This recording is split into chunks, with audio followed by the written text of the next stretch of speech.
NBC News senior White House correspondent Gabe Gutierrez is joining us from Canada, and our senior business correspondent Christine Roman's here in New York with me. Gabe, key meetings on both sides of the border as this trade war escalates. New threats from President Trump. Where do things stand, and what are we expecting today? Hi there, Anna. Good morning. Well, yes, this G7 foreign ministers meeting is just getting underway today. We just had that family photo, as they call it, here with foreign ministers, Secretary of State Marco Rubio arriving and already meeting first thing with Canada's foreign minister as well. Certainly very awkward situation here with all this, all these tariff threats looming over this foreign ministers meeting. So far, Secretary Rubio only mentioning, talking about Ukraine. And Russia's war there. And one of the top topics that will be discussed today will also be China and the Indo-Pacific. But really behind closed doors, what we expect is Canadian officials to really ramp up the pressure on the U.S. delegation about this tariff threat. You mentioned just this morning President Trump coming out and posting on social media, calling the EU abusive for its retaliatory tariffs, and now threatening that 200% tariff on alcohol coming from overseas. This is something that is not letting down. And as you said, top Canadian officials will also head down to Washington later today to meet with Commerce Secretary Howard Lutnick. So far, we don't have any indication that the White House is backing down from any of this, even though we are hearing from two people familiar with the discussions that there has been some concern about the president's economic council that that these tariffs might that this economic pain might not be so short-lived. But for now, the president does believe that longer term this will help the U.S. attract manufacturing jobs back to the country. But again, this G7 foreign ministers meeting now underway. Secretary of State Marco Rubio getting an earful from top Canadian and European officials here. And Gabe, we know you need to get into the meeting so you can continue to report it out. Thank you so much for joining us. Keep us posted. Okay, Christine, let's talk about these new threats on wine and liquor from the European Union. That can't be popular. No, not popular. But look, let's step back. This started with steel and aluminum. The president put tariffs on steel and aluminum. The EU then turned around and put tariffs on motorcycles and ag goods and beef and whiskey and boats. And now the president is saying, OK, I see you and I raise you a 200% tariff on all of the alcohol coming out of France and out of the EU. So he is escalating here to make the point, I think, that he is in a position to do that and that this is what he is trying to do. He is trying to put up these trade taxes to keep investment, to keep jobs in the U.S. It's really interesting to me. You talk about what he's trying to do here. It could take years to do what he's trying to do. In the very near term, though, quite disruptive for prices and for supply chains. So years, you're saying, could be the timeline here, not necessarily a short-term pain that we've been hearing from the president and his advisors. It took 30 or 40 years to get to where we are here. This is all anxiety over NAFTA and trade deals of the 90s that, in hindsight, looked like they gutted out the American manufacturing job, and returning those American manufacturing jobs.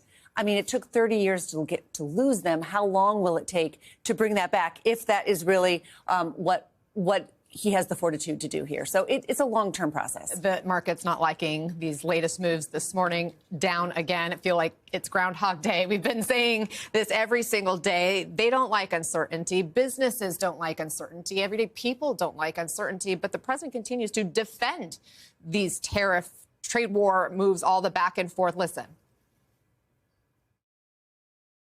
There's been a lot of on and off, some inconsistency. There's no inconsistency, only with NBC, which is one of the worst networks on television, by the way. Let me just tell you the inconsistency. I have the right to adjust. It's not called inconsistency, it's called flexibility. And I think you want me to be flexible, too. Is flexibility going to be your ongoing view towards? Sure, I'll always have flexibility. But there will be very little flexibility once we start. April 2nd is going to be a very big day. That was our Kelly O'Donnell asking questions there. Christine, is that message going to calm investors and entrepreneurs? Well, one of the things that I hear from business leaders is they don't understand the strategy, even if you understand the end game of sort of reindustrializing the American Midwest and the American heartland. For example, going after Canada, they don't understand why Canada is put in the same kind of footing as Mexico in terms of the drug trade. They also talk about, wait, what is the point here? Is the point to stop drugs? Is the point to bring production back to the U.S.? Is the point to punish other countries? So sometimes the rationale shifts, and that's causes business leaders to wonder, like, what is the strategy here? There's a moving target.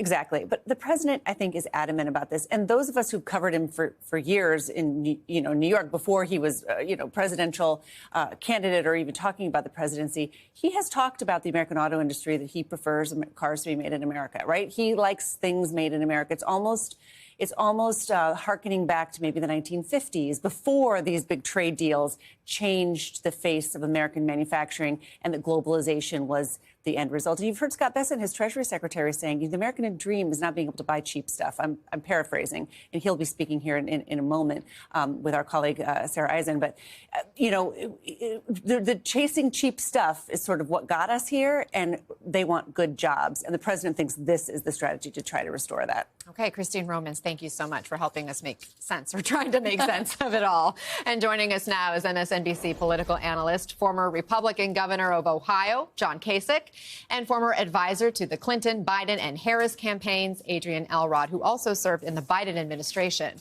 So, Governor, the president, we just heard him say that everything will be answered April 2nd, presumably talking about more, quote unquote, reciprocal tariffs. But we still see these dates, these deadlines. They've already shifted so many times. Should Wall Street, automakers, other industries trust him? At what point does this become a case of the boy who cried wolf? Well, look, here's what drives the economy, Anna, is consumer confidence and consumer buying. And what's happening in so many different ways are people are cutting back. I mean, you're beginning to see it. They're not going to many restaurants. There was an article today about what the CEO of Walmart's had to say. Even the people who are selling the more expensive goods are seeing sort of a pullback. I talked to a person yesterday, a hedge fund guy, who told me that he's beginning to see consumer confidence ebb. Now, if that happens, then you have a problem. And what you have here is the willy-nilly of where it's chaos. It's chaotic, Mm-hmm. Chaos has never. You might remember the television show called Get Smart. I mean, I'm really dating myself, but chaos was the enemy in that show. And there's just too much chaos now. And so people are getting jumpy. And when they get jumpy, they don't want to go out and aggressively spend. And if all of a sudden consumer confidence wanes, as it appears to be doing now, then you're going to have an economy that's going to slow down. And what everybody's concerned about, of course, is, are we headed into a recession? Now, we've had a couple years, 2.5 years of steady growth, Anna, steady growth. And now, you're beginning, is this just a cool-off period? But a lot of it driven by the consumer here in the United States. And this chaos is dampening their enthusiasm for taking risks. Adrian, take a listen to the Commerce Secretary a short time ago weighing in on all this before today's meeting with Canadians. The president was totally annoyed that the Europeans did this. And so you're going to hear back from someone who emotionally cares about America. He cares about America, and he wants to take care of Americans. And why are Europeans picking on Kentucky bourbon Secretary or Lutnick, Harley-Davidson motorcycles? Are you saying this is an emotional response? Adrian, what's your reaction to that? Well, first of all, I just want to say, Anna, Trump's economic team, even amid the chaos of some of the other nominees that he put forward to work in his administration, his economic team was widely acknowledged as a team that had a lot of experience, that was going to help sort of temper Trump on some of these, potentially on some of these tariffs that he wanted to impose. And we are not seeing that happen. You just saw an interview with Howard Lutnick, the Commerce Secretary, who was basically saying, Trump is trying to help Americans. This is what he's trying to do. He's trying to help the economy. No, he's not. A couple of things. Governor Kasich just said, we've had 2 years of a strong economy. Yes, inflation costs have been high. They have been going down under the last few months of President Biden's term. Trump inherited a really good economy. All he had to let happen was the infrastructure bill be implemented, the CHIPS and Science Act, which I worked on the implementation of the Department of Commerce, some of these major economic policies that would have brought these manufacturing jobs back to the United States. He just had to sit back and let those jobs come into play, and he could have taken the credit for it. It would have been wrong for him to do that, but knowing Trump, that's what he would have done. Instead, he is causing chaos, and as a result, we are seeing prices go up. We're seeing the checkbooks and retirement accounts of Americans suffer for just the fact that he wants to seek retribution on his political enemies, some of his global enemies, perceived global enemies, I should say, including some of our top allies like Canada and like the EU. So it's just a way for Trump to, again, sow chaos and discord. We are seeing in polling that his economic numbers are underwater. You know, Anna, he is in the goodwill time of being president. He's in the first 2 months of his presidency. It's very rare that you see his president's economic numbers where they are. But Trump, this is all self-imposed on his part.